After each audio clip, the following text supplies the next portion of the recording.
We haven't been moving in circles, the reviews have. Let's talk about Cube.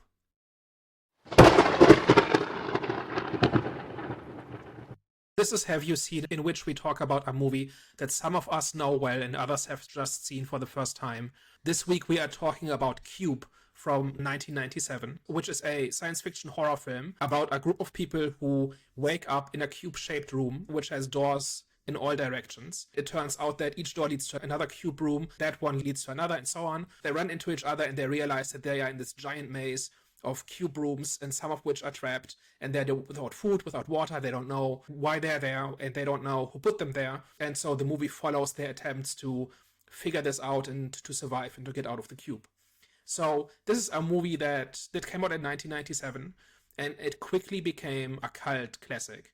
And when I was growing up in the early 2000s, this was an absolute favorite. Me and my friends, we watched this over and over. This was one of our favorite movies. It kind of blew our minds at 16. Back then, we kind of put it in one category with The Matrix and other movies like this.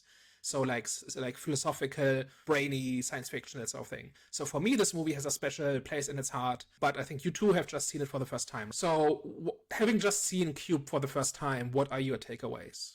I don't think I love it as much as you and your friends have growing up. I don't think it's a bad movie, but I feel like, one, there was too many unanswered questions for my liking as to kind of what was going on, what the people's deal was in the room, and why they were there in the first place.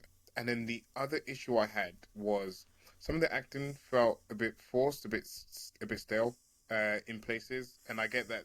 I think this film had like a really small budget and probably couldn't hire some of the best actors for it, but it just felt at times that it felt a little bit stone. Like I could kind of like feel it grating on me when I was watching it. And then everything felt too coincidental for me as well. It was just, you had all the right people. And again, this kind of ties into not having all of the answers, because it seemed like you had all the right people that you needed in the room, or sort of some of the right people that you needed in the room, such as sort of the girl, Levin or something like that, I can't remember her name, where she could figure out sort of the numbers, and then you had sort of the, I think it's autistic person as well that was in there, who was really good with numbers as well. And it just felt all a bit too convenient and sort of popped up when it needed to in the movie. So I think overall, like the idea of like, a bunch of randoms being trapped in a room is interesting, and like the whole like trying to figure out this maze and trying to get out is quite interesting. And I didn't sort of hate watching the movie, but I just felt like I was just like left wanting a little bit more. So I'm surprised I haven't seen this film. I thought I did, but then when I watched, I was like, okay, I haven't seen this film because this is my kind of film. There was things which I liked, and I definitely did like the metaphors which were being shown in the movie. For example, I think there was the whole religion and human existence. I think the cube was like a metaphoric representation of human existence and religion, obviously, and I don't know the background story of the director, but it seems like his thoughts will be shown in this movie, especially when it comes to religion. And also, I liked theme of like the whole for the greater good, because there was moments, especially between Holloway and Quinn. So there definitely was moments which I really liked, and this, like I said, this is my kind of film. This was probably the first time in a movie where I was like, all the characters kind of annoyed me. I was surprised because I'm usually not really like that, but they just, even though they did have conflicting personalities in terms, because obviously they had different professions and their characters were just different, right? So automatically with different professions, you're gonna have a personality which fits that profession. So I understand that, and they did show that at times. However, it did kind of feel like they were all the same. Now I don't know if that was because they were put in a situation, in a stressful and deadly situation where, because basically they were all acting erratic and rude. They just kind of rubbed me the wrong way, all of them. Like, I don't like. It's rare that I actually feel that way when it comes to films, because there's usually one character at least that I like. On the environment that they're currently in, I get why they would behave this way, but at the same time, I was like, damn, like someone show a different personality from what I'm seeing. Like there were things which I did like, and there were other things which I didn't like. I'm just a bit disappointed because I wanted to like this movie even more, because like I said, it's my kind of film. I think the first half it was a bit stale, but the second half is when it got really good for me. So I say I had a 50-50 experience with this one, but more so positive. I actually quite liked that it got straight to the point with this movie. Like we literally start the movie, in the cube, and you're immediately finding out that they're kind of trapped in this place, and there's a lot of like booby traps in the different rooms, and they're gonna have to figure out a way to get out of this place. So actually, I was like quite on board with the start of the movie, and actually that kind of like ties into, again, I think his name's Quinn, or the one that was a police officer. Maybe I got his name wrong. That's Quentin. Yeah. So I actually quite liked Quentin's kind of arc from being the person that was initially bringing everyone together, trying to get everyone to calm down to assess the situation, to his eventual villain arc in this, where he kind of becomes deranged and he becomes all about himself and essentially starts sacrificing people or trying to let go of people that he felt were holding him back or holding the team back, essentially. So seriously, I think that was pretty obvious that was going to happen, because he was like the police officer, so he was like the one in charge, the leader. So I understand, like, it could have gone either way. It could have gone another way where he's losing control of his pack. However, I pretty much expected that he was going to be the first one to crack, because he was one of the biggest. So imagine the biggest in the room being the first one to lose it. I knew it was going to kind of go that way, but each to their own. I understand why you liked it, but for me, when I saw that, I was like, okay, that was pretty much expected. I think it's to be expected that a movie like this is going to be about the reactions of people, right? Put into an extreme situation, not knowing what's going on, trying to survive, but not knowing if there's a way for them to survive.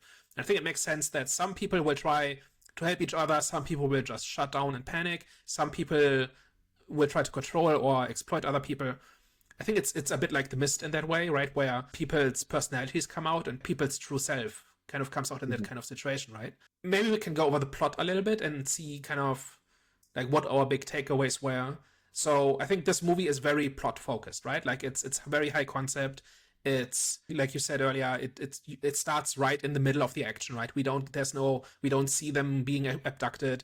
We don't see them being put into the cube. We just see them there. And we never see the reality outside the cube. One thing I think that this movie is really excellent at is kind of this atmosphere and this mystery as you're slowly learning more about the cube and you're learning the rules, where the doors lead, you learn about the traps, you learn about how to outsmart the traps, you learn about this whole numbering system and how that is not the whole story because the cubes are rearranging and all of that, right? I think that is really, at least for me, on a first watch all those years ago, that was really the thing that really caught my imagination. And then once I was hooked, there was like the character stuff. I don't know why, but it felt like they were just giving the answers in terms of like how to figure out the cube or what people's importance were.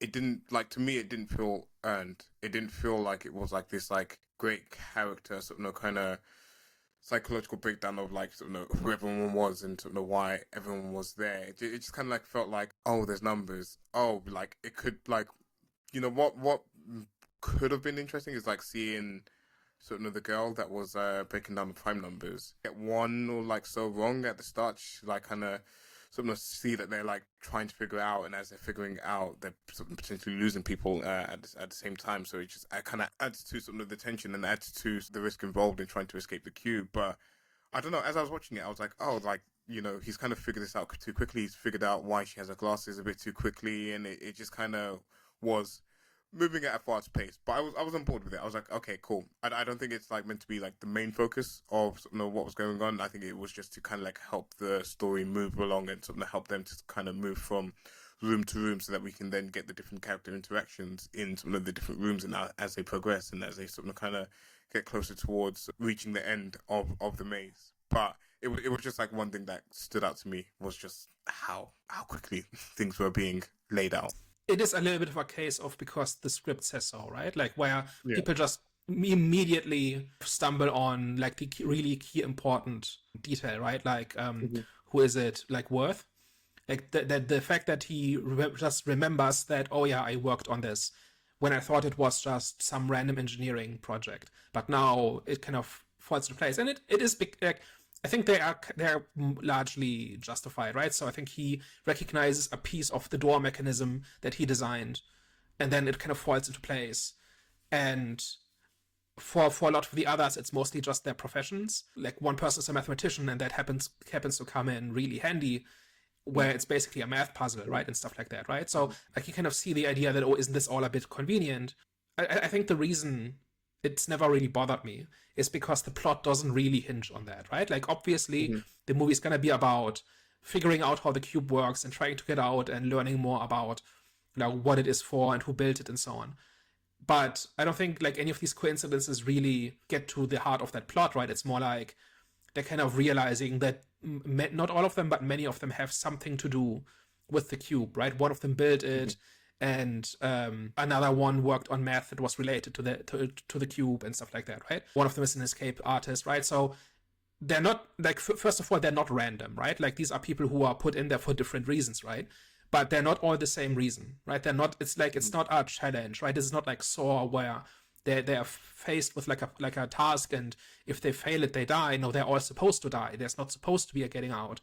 But that's where my frustration comes from, is that it seems like they put all of those people in there to help figure out, like something of what Quentin said, in terms of they left Levin, I think her name was, with the glasses so that she's able to read the numbers. So it's like, because we don't get enough answers, and because there isn't enough of the sort of mystery revealed to us as to people behind the cube and why those people were selected to be in there, it kind of raises the question as to, were they put in there to try to escape, like to see sort of how they would escape and how they would work, or was it just a coincidence that they had the right people in there at the right time to sort of try to escape the cube? So that's kind of where some of my frustrations come from as well. Even though everything was predictable, I think that was intentional, mainly because obviously how it ended, but at the same time, it was consistent with the theme, and it was consistent with the way that the story was told. Because, like, one of the main things which I liked about the film was the metaphor that I had over, especially that I had for religion, right, and obviously human existence. So I think the cube was pretty much like, well, especially when Quentin saw outside the cube, and then it was like an abundance, like it was a never ending cubes, you know what I'm saying, going from who knows where to who knows up where, do you know what I'm saying? So I think that represented like just how big humanity is, right? It just never ends. And at the same time, there was a scene between Quentin and who's the guy, the one, the designer, in the way he was like, no one designed this, no one is behind this. Is pretty much, it just is. You know what I'm saying? It just is. That was a metaphor for him, kind of like his beliefs in a way, as in, like, there's no God. It just is like that. We just exist because we just exist. But at the same time, at the end, when obviously you saw the other guy walking into the light, so obviously there's two opinions that's being shown when it comes to religion, and that ended shows me, oh, okay, so everything was planned. So it kind of contradicts what the guy said in terms of like this was just designed because it just was. This wasn't designed. It was just just created, and it just is, right. However, at the end we saw the white light. It contradicts that, and it shows, oh no, there is like a creator or creators behind it. So that's why I feel like everything was planned. So, which I think was good, because you can say, oh, okay, everyone was handpicked the same way, how God handpicks who, each person's purpose, etc. But in the cube, everyone was handpicked to serve a purpose. So obviously the cube is a metaphor, right, for life in general, right, and people's outlook on what that means. I never got the religious interpretation out of it. I got a very different one out of it, I'm curious if we got a third one. So mine is that it's basically, I think, just the complexity of life, right? This whole idea. So one of the characters, Holloway, is a conspiracy theorist, right? And the way conspiracy theorists view the world is that everything has purpose, everything is connected, and there's a sinister agency behind everything that happens, right? So, like, conspiracy theories are like the extreme version of there's no such thing as coincidence. Everything is connected, everything means something. And this is the kind of the exact opposite, right? That the cube doesn't serve an obvious purpose, even if it's in order to get rid of like dissidents or something like that, or critics. That's the most wasteful, most ridiculous, over the top way to do it. It's just somebody somehow started this, and it's got a life of its own. And it's run by people like Worth, who each does a piece, but nobody actually knows what it is, and there's nobody at the top making those decisions. And I think that's kind of interesting. In kind of discussing it here, I quite like the idea of finding meaning in life and finding your purpose, because again, like you mentioned about this cube kind of being this whole unexplainable thing. There isn't a rhyme or reason to really the cube, or sort of what we're given essentially, but it's in this maze, or in this life that we live in, is that even for people that don't feel like they serve a purpose, it's like there is something about you. 'Cause even like the mathematician, when she was like saying, like, when the guy was saying that he's a police officer, the woman was saying she was a nurse. She was like, oh, I'm just a student, but you don't know how your life experiences, and you don't know how your skill set can be beneficial in the world if you sort of know, as long as you just kind of like apply yourself, or you make use of that. So, And what impact you have on other people, right? Like yeah. everybody kind of has their background, and it all kind of has impacted on others, right? One of them built a part of the cube, another one is a police officer, and maybe some of the people he arrested ended up in the cube. One of them is a doctor and a bit of a like radical, a little bit of a rebel. And the implication is she was put there because she was inconvenient, and then the escape artist might have been a test, right? Just to try to see like to stress test the cube, right? He played quite a key role in terms of helping them strategize how to actually get out. So even though he died quite quickly, they actually learned quite a lot from him in terms of how to test the different rooms before they figured out the prime numbers. It's like how to test the different rooms, how to see if there was any potential traps in there actually. So even though he's gone quite early in the movie, you can kind of see his lasting effects on the characters throughout. Exactly, and what I was getting at is there's not one big plan, but kind of everybody has had a contribution, everybody has had actions that have impacted other people, and that is what society is, right? There isn't like one big plan that guides all of society, but all of our actions gradually add up over time, and then in hindsight it looks like there was a plan. So I think it does fit together in that way. Yeah. I will say, I know, Jonathan, you mentioned about the religious theme on this. So I didn't get too strongly, but there was actually that one scene when, again, like you mentioned, when they like opened up the door and it was like this like bright white light, and it really felt like, as I was watching it, it felt like, are they entering heaven? Like I genuinely had that moment. So it's funny that you got the sort of religious aspect out of it. I didn't get it as deeply, but in that particular scene, I did. I didn't get that interpretation, but like if the cube is live, then the white light at the exit is the afterlife, right? Yeah. But that wasn't the main reason why I got that interpretation. It was because when you guys were saying, oh, it was predictable, I think that was the intention. So the people who made this cube, they knew that each of them were going to use their skills, and each of them they were going to find the numbers, and they were going to pretty much follow their instincts, right? But like, for example, the reason why, and another reason why I said religion, because there's a verse that emphasizes on standing still. When you stand still, pretty much he'll handle your problems. He will pretty much you'll see the salvation of the Lord. That's in that verse. And in the end, they literally said, oh, all we had to do was stand still, and the cube would have took us to the bridge. So when that scene happened, I was like, oh, okay. Even though the designer believes that there was no creator, in reality, there was a creator, but they knew that they weren't going to stand still. They knew they were actually going to follow their instincts. They were going to do the predictable thing. They pretty much knew what was going to happen. So that's why I thought, oh, okay, there was some sort of religion metaphor going on around here. So yeah, that was the reason why I thought religion. Moving on from the metaphor, one of the reasons why. So I watched this movie a bunch of times as a teenager, and was kind of in the standard rotation. At 16, we were thinking of, oh, this is intense, this is dark.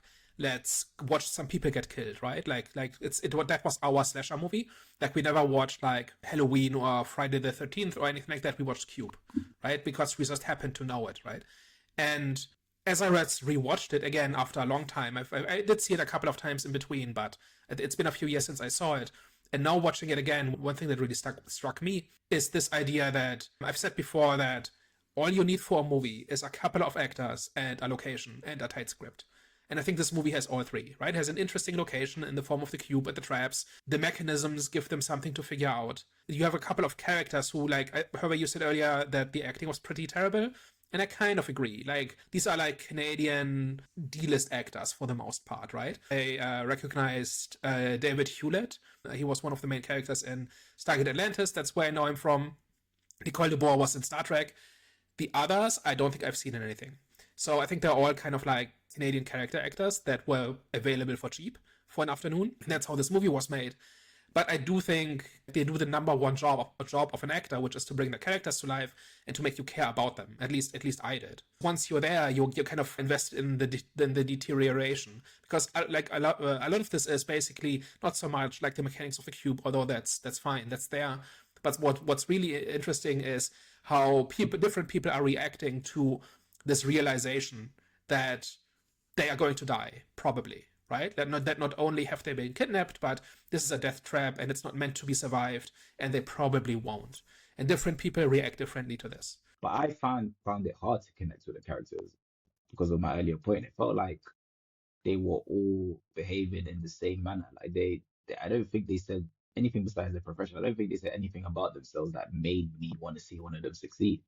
Besides, obviously, the guy with the mental disorder. So, what was it that made you resonate with the characters? That's a hard question because it just does. But I think if I had to point to something, it would probably be we are in this tense situation and it has very simple rules, right? And people start out quite similar, right? They kind of talk the same way. They're all kind of composed and civilized and all of that. And over time, their true personality comes out. Some of them shut down completely. Some, like Joan, she does her job in terms of doing the math, but like she kind of just panics. She kind of panics and she kind of just wants to be saved, right, in some way, right? That's kind of the impression I got. Holloway, the doctor, kind of just proceeds blaming other people. Like that's kind of her go-to of dealing with a problem. Other people, the cop ends up kind of trying to dominate other people. Other people band together to help each other. I think that is the main part where it just plays out in a way that that I'm on board with. I'm not saying it's the greatest character acting ever. I'm not saying these are masterful performances. I'm just saying it works, and that carries the movie.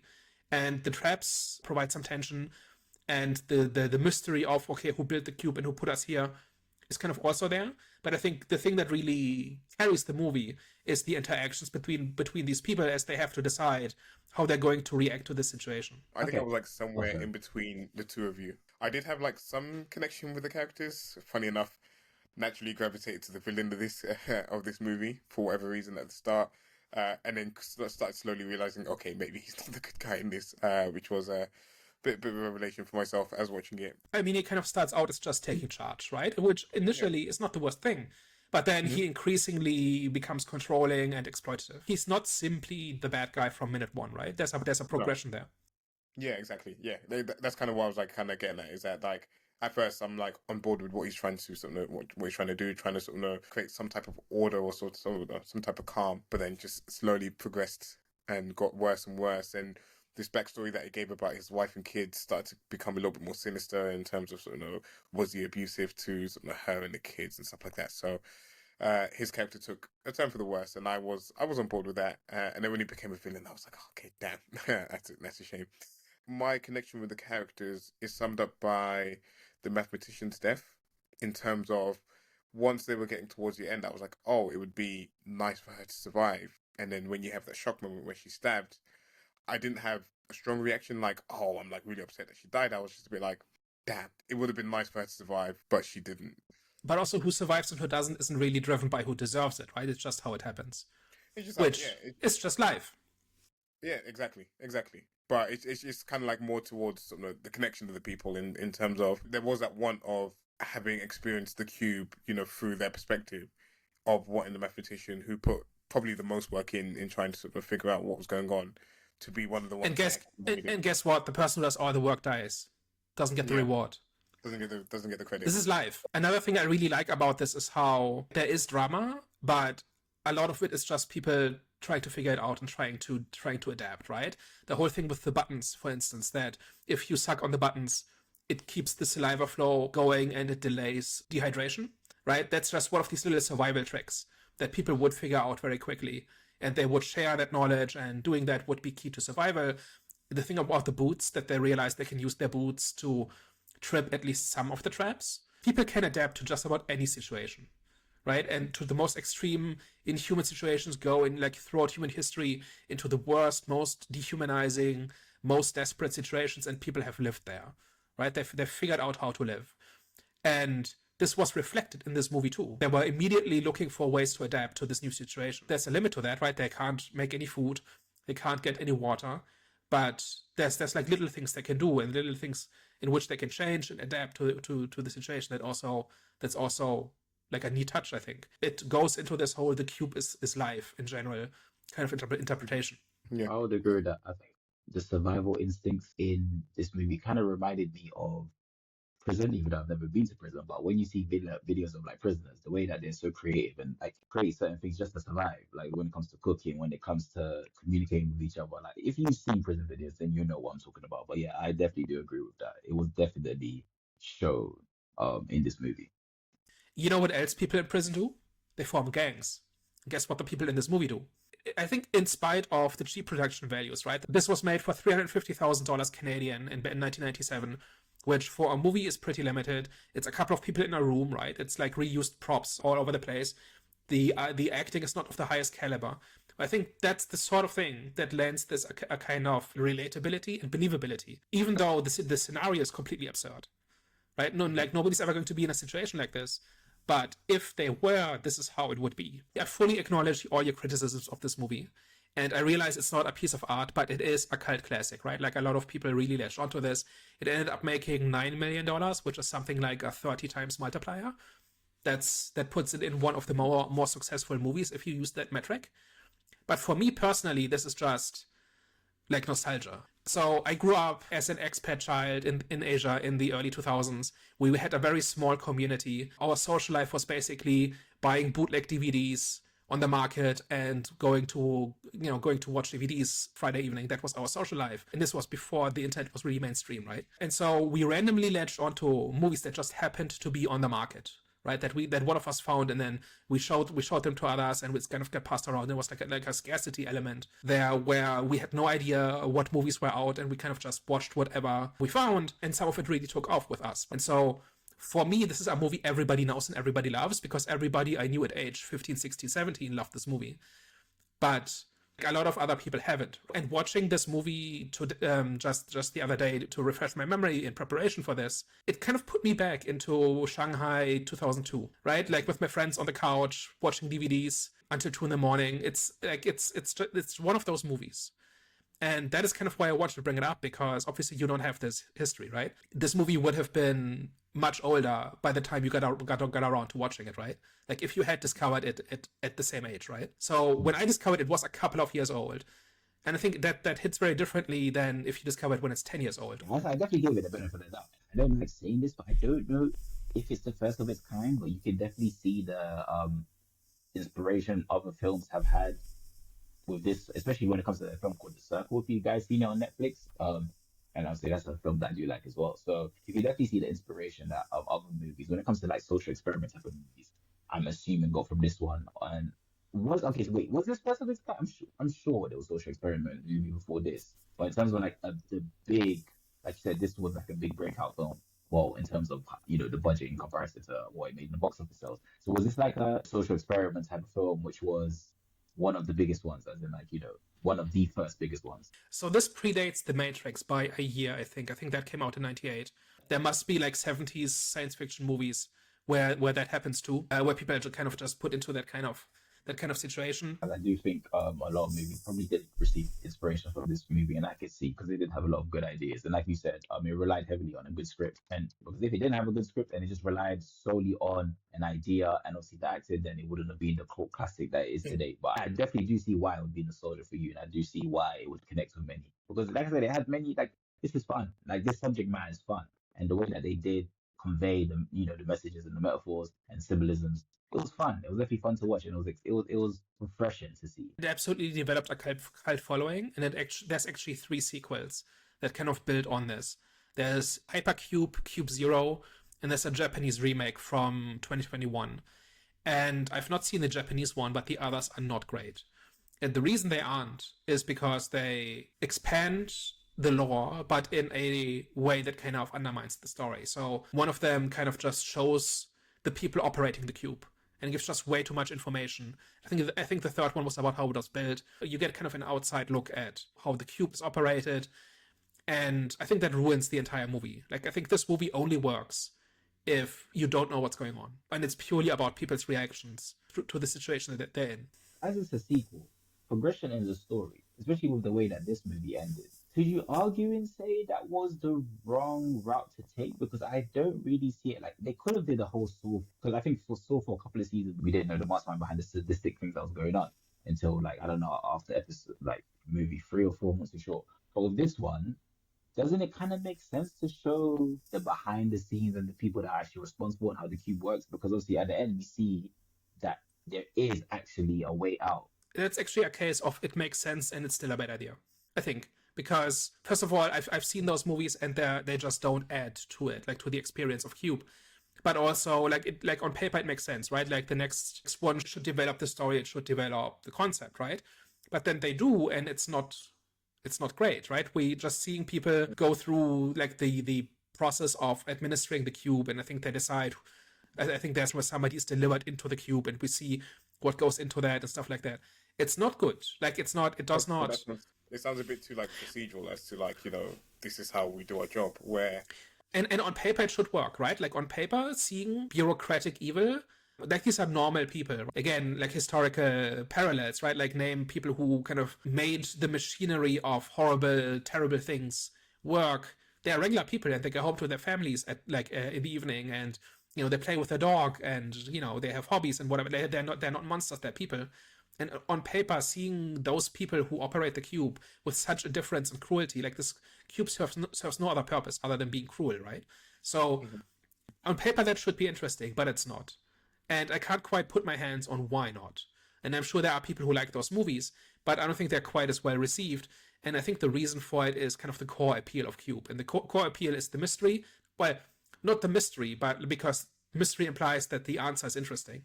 I think here the answer is actually not interesting. I think it's all about this sense of how do people react to this inexplicable situation.